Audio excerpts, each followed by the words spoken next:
48 miliar. Pertanyaannya simpel, banyak juga duitnya kepala desa. Duitnya dari mana nih, Pak? Anggota DPR kaget Kades Kohot siap bayar denda 48 miliar rupiah atas kasus pagar laut.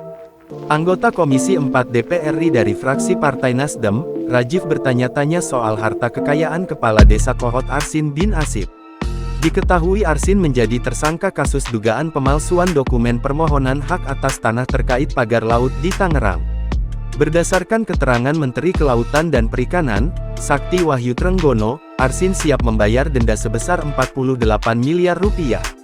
Dan saat ini sudah dikenakan denda sebesar 48 miliar sesuai dengan luasan dan ukuran. Bisa ditampilkan surat pernyataan dari saudara A dan T untuk mengakui dan siap membayar denda. Rajiv pun mengapresiasi hal tersebut, namun masih heran dengan sumber kekayaan Arsin. Kepala desa dan perangkat desa. Dan sanksinya bayar administrasi senilai 48 miliar. Pertanyaannya simpel, banyak juga duitnya kepala desa. Duitnya dari mana nih, Pak? Ya kan? Ini jangan sampai jadi masalah baru lagi, jadi blunder lagi di publik. Nah, apakah seorang kepala desa mampu bayar 48 miliar? Mulia sekali sih kepala desa ini mau membayar mengeluarkan uangnya 48 M untuk pagar laut gitu.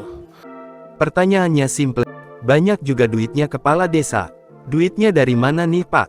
Kata Rajiv dalam rapat bersama KKP, Kamis tanggal 27 Februari tahun 2025. Apakah seorang kepala desa mampu bayar 48 miliar rupiah? Mulia sekali kepala desa ini, imbu dia. Namun, kuasa hukum Arsin, Yunihar menyebut pernyataan Menteri Trenggono keliru.